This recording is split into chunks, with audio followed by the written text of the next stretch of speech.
Hi everybody, Jim Ostrowski with the Liberty Moving podcast.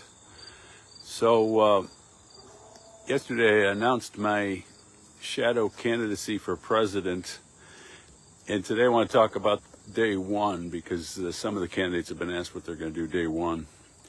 I haven't had much time to prepare, and I'm probably going to do multiple episodes about day one, but my answers differ significantly from the other candidates. So the reason I'm doing all this is because, frankly, as much as I find the horse race aspect of politics entertaining, having been involved in politics for 50 years, the policy aspects of the campaign are just pathetic. None of the candidates are putting forth ideas of what needs to be done to turn the ship around. We're rapidly declining, and it's all going to fall apart unless there's some quick fixes. What I'm going to talk about today is, day one of, if I was president, what would I do on day one? Well, so now we got a little bee landing on me. That's great. Great, they're gone. Okay, so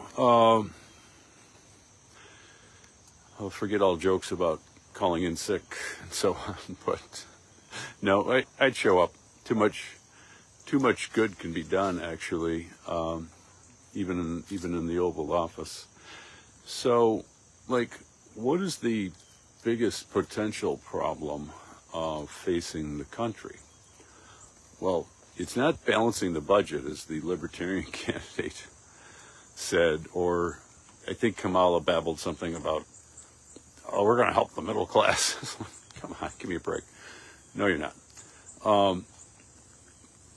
I've always believed that the biggest potential problem facing the country is nuclear war.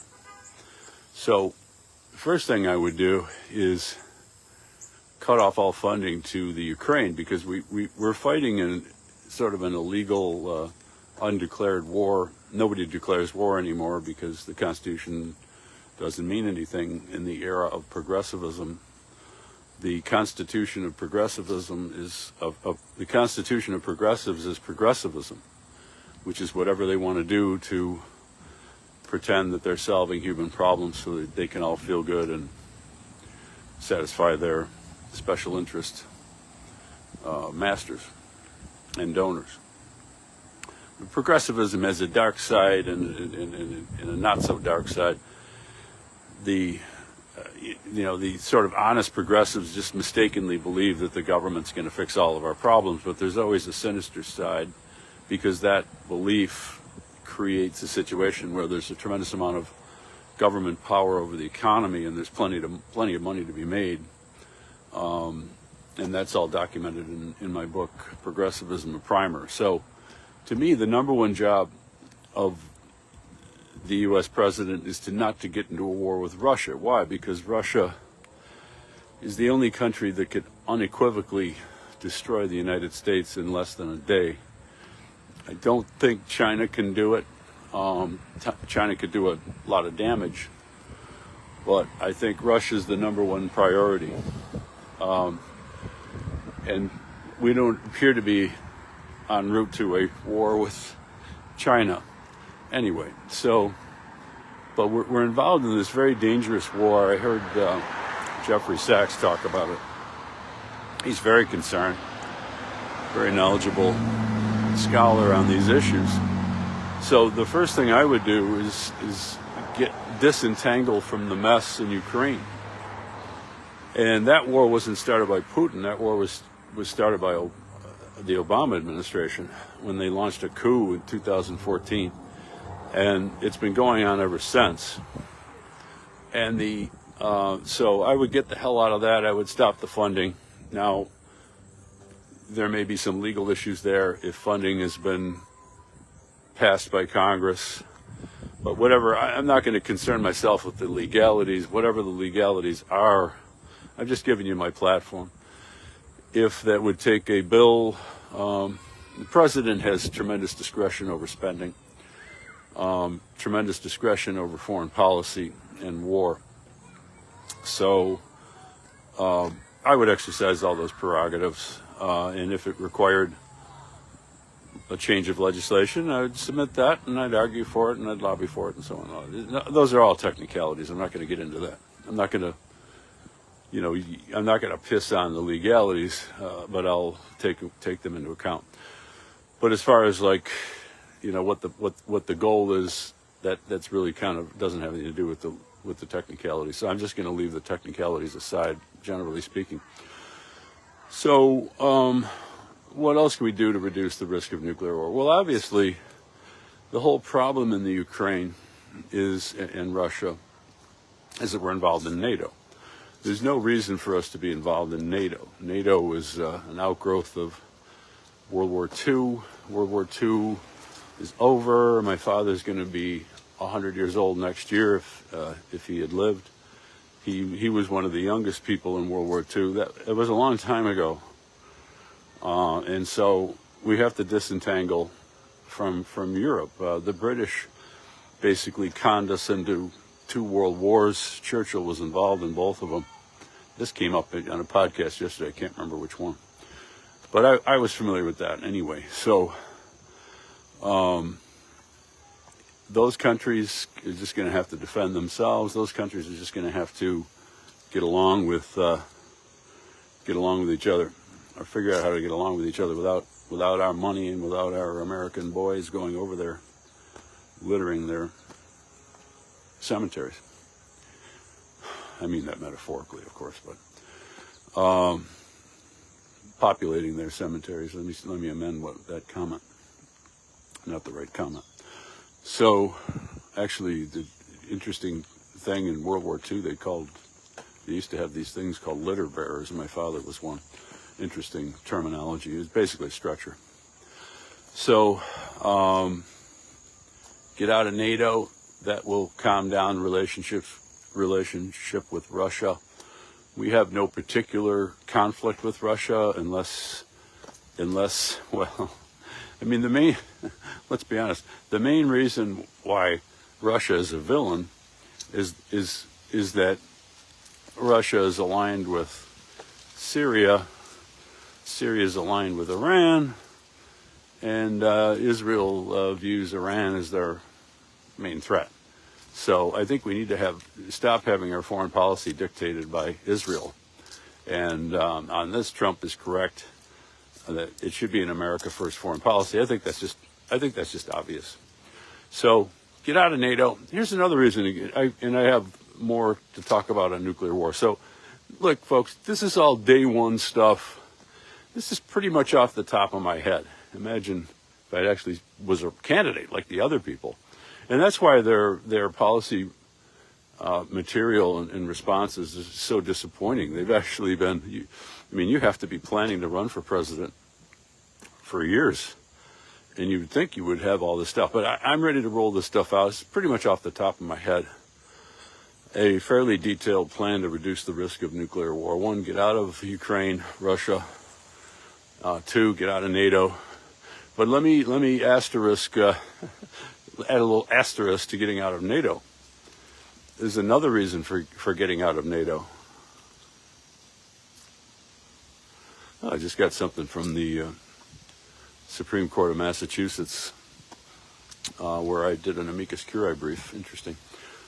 So the other reason to get out of NATO is that NATO is obsolete in the sense that if you look at the NATO charter, it was designed to defend countries that believed in civil liberties, well, and other things, so related things.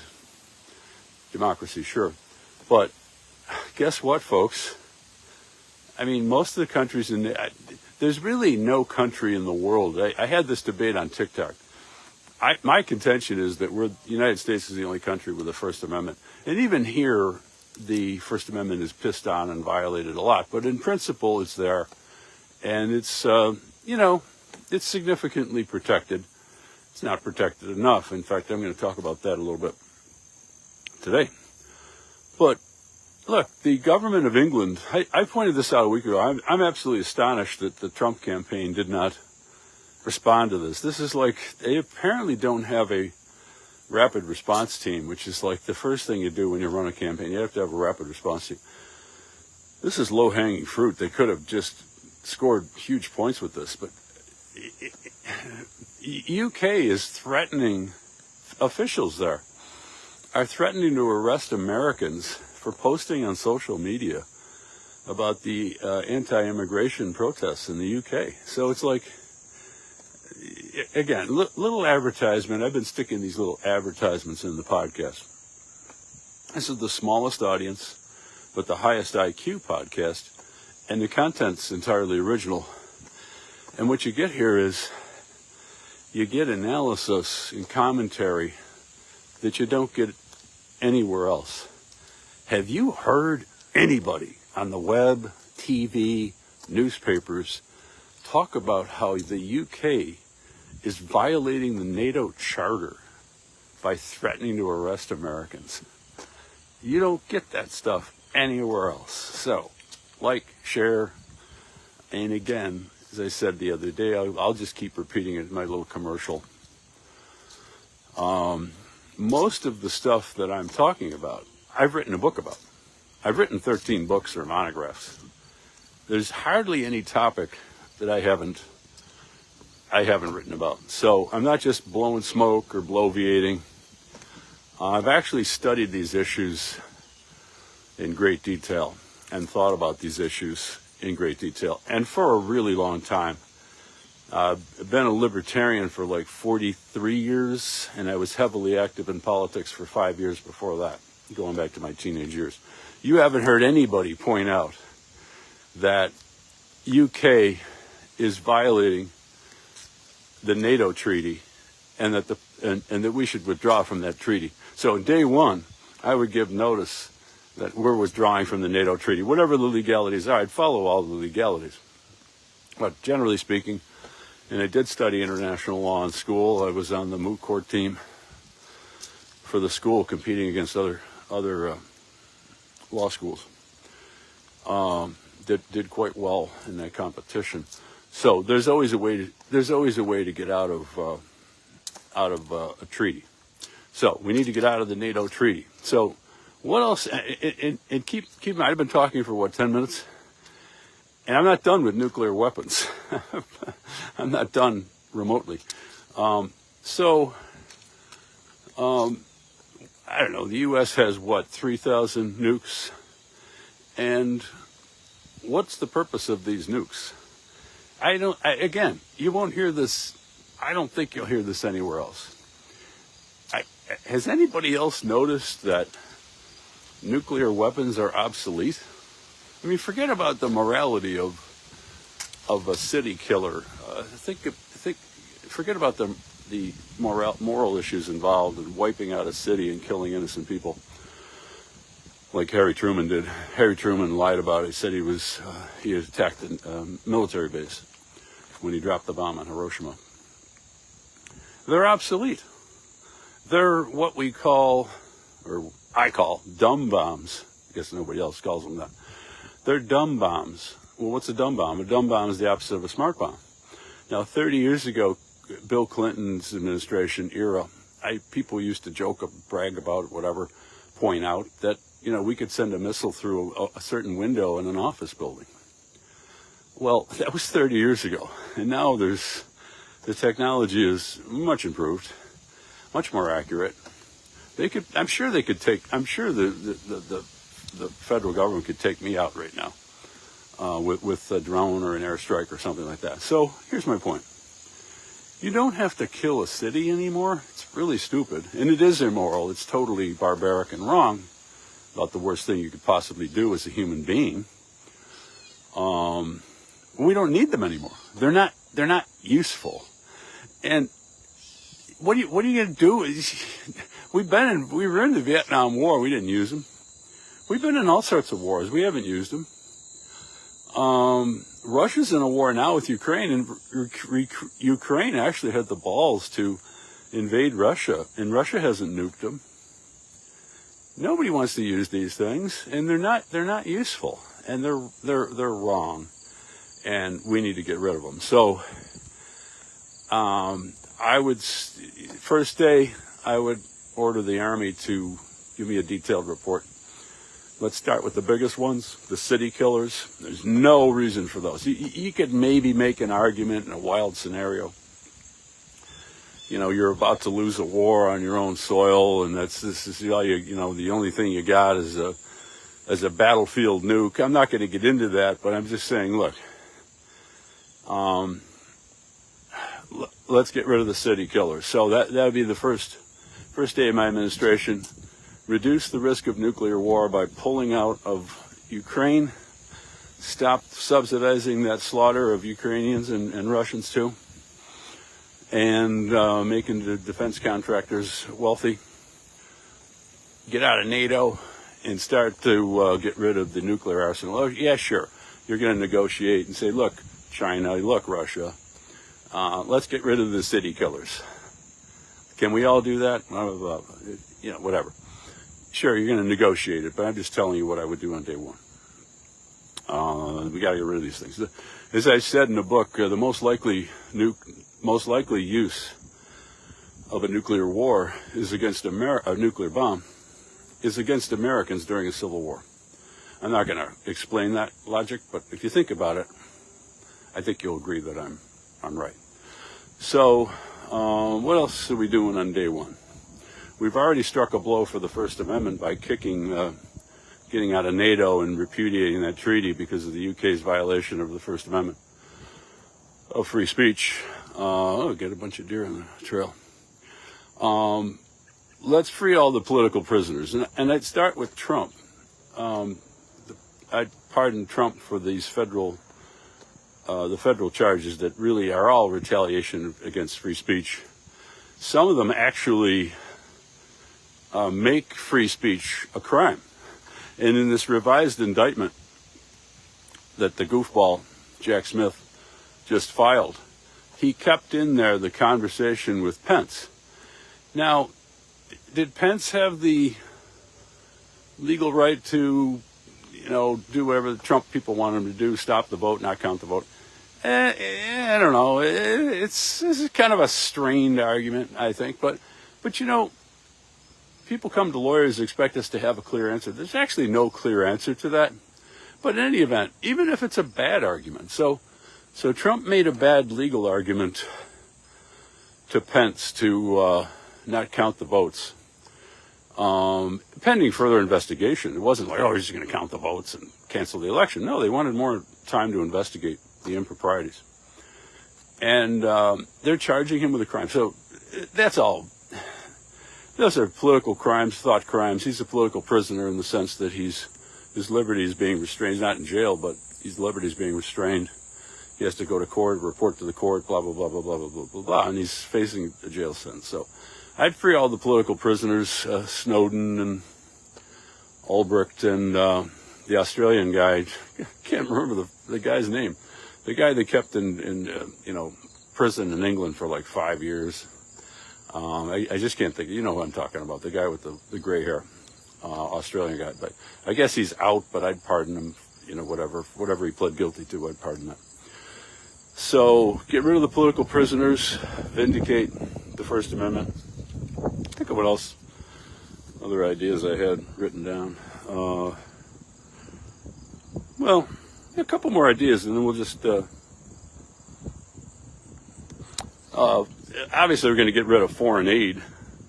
The State Department, and we'll study this in the future and talk about it, but the State Department is involved in so many insidious programs, all under the guise of foreign aid.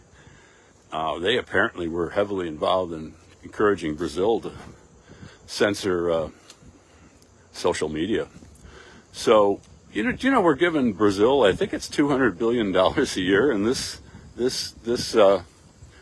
country is shutting off Twitter, which is an American business. Why are we giving these bastards any money? I wouldn't give them a fucking dime. So Brazil, you're cut off. Wouldn't it be nice to have a candidate who actually talked about shit that was important on day one, instead of this bullshit malarkey that they all spew out? I'm going to balance the budget. I'm going to stop illegal immigration, but I'm going to continue legal immigration. Right? That doesn't make any fucking sense. Speaking of immigration, let's toss this in. Come on now. Yeah, this is, I don't wake up in the morning. I don't lose any sleep worrying about birthright citizenship. But come on, this is such a stupid idea. You've got tourism coming over here from China and other countries probably. You got people, they come here just so they can give birth, and then the kid can never be the kid can never be kicked out of the country. And the mother and the father and the aunts, they're never going to be kicked out either, because you can't separate a family. That's bullshit, but that's what you're going to hear. Technically, you wouldn't be separating a family. The parents would be separating the family, because the parents can certainly take the kid with them. Kid's welcome to return anytime. The parents are welcome to apply for citizenship anytime.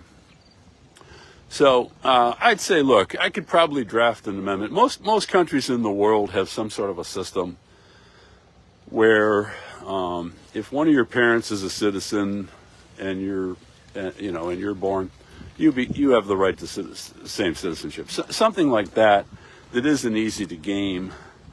But a lot of the immigration is driven by this stretching the Fourth Amendment to include illegal immigrants having kids here. It's so silly.